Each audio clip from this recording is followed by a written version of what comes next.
Hi, this is Jason Keaton from Jiujitsu Columbus, and this is Charles Chapman. So, when me and you are rolling, and I try and hit you with something exotic, maybe I saw on YouTube, maybe some kind of new trick, you just seem to kind of bypass it. So even though you may have not actually seen the move that I'm trying to do, you're so used to the basic positions, guard, half guard. Yeah.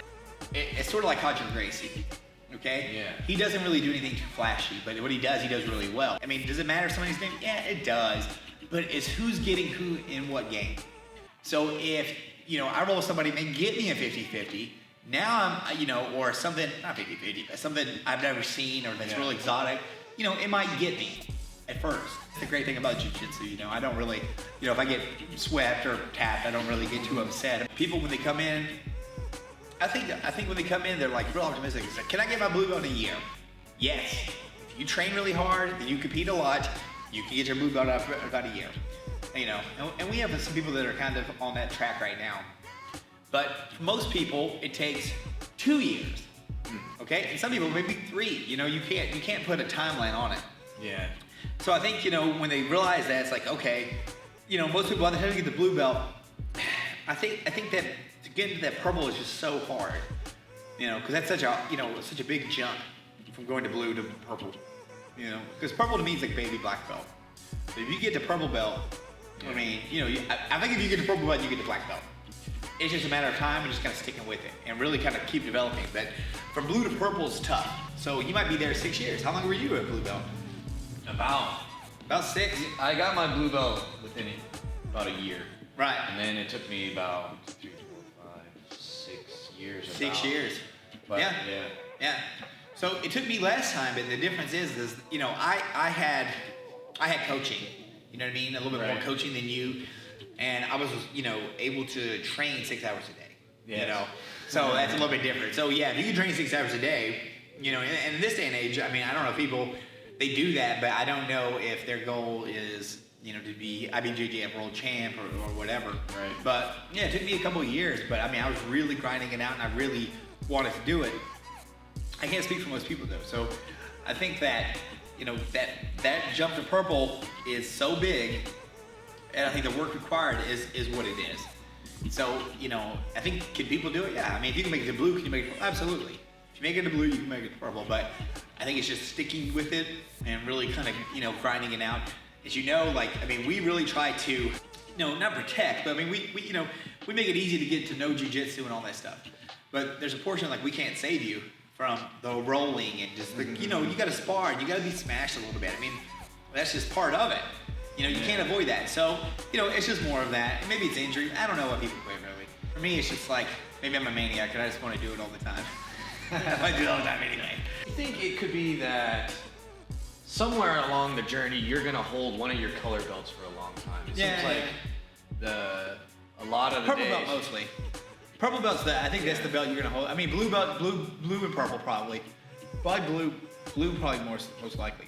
Yeah, I'm seeing more and more really tattered, worn down blue belts. Yeah, I was influenced a lot by Matt Thornton. And he said something really simple. All right, once you get to purple belt, what's the difference between a purple belt and a black belt? This is really just about timing, So the purple belt, may even know more moves, but the timing of the black belt has just, it's a lot less timing. I mean, it has a lot better timing than the purple. And they may have less moves to pull from. And I think that's probably correct. So I think sometimes the more moves you have to pull from, the harder it is to make a decision. Whereas if you pass and you only have 2 or 3 really solid passes that you just are just a monster at, it's gonna be very difficult for somebody to stop you. And if you have a couple sweeps the same way, it's like you got a great control and you have a couple sweeps that are near unstoppable, that's better than having 15 kind of okay sweeps.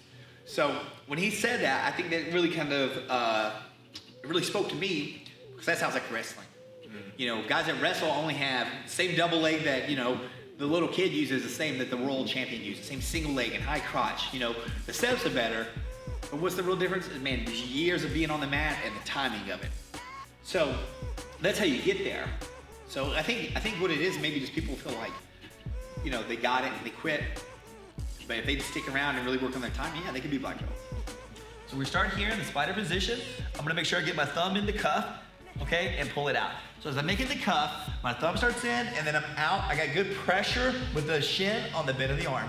Now I'm gonna move my hip out, all right, and I put my foot up here. So as my foot goes here, I'm gonna press. As I press, I also get up on my elbow, okay? I don't have really long legs, all right? So this helps give me a little bit of extra movement. Also keep the pressure here. Take out the slack. So as I'm putting the blade of my foot in the bend of the arm, I'm almost like twisting this back. Now what I'm gonna do is this. Watch, I drop my foot, I slide my elbow back, looking at my watch, all right? And that pulls his weight forward, and then I cut the leg out from underneath it. Now from here, I'm gonna step on the bicep, pick the elbow up, slide underneath, bring my leg over, find a little detail as I turn the thumb back towards his toe and get the tap.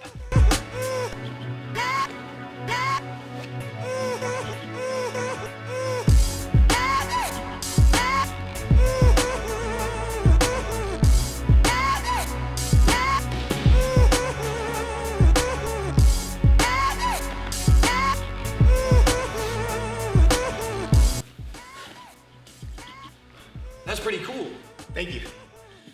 So you do your arm bar a little different than most. Oh, I do my arm bar a little bit different from most. And I think it was, honestly, I mean, everything I do is stolen, just like everybody else. So for me, I think I was watching I think it was Mendez Brothers or somebody like that. It's like, oh, just turn the thumb back. And I was like, yeah, just turn the thumb back. And then I started messing with it, and it was like, oh, hey, guess what? That's way better. So I recommend you turn the thumb towards the toes.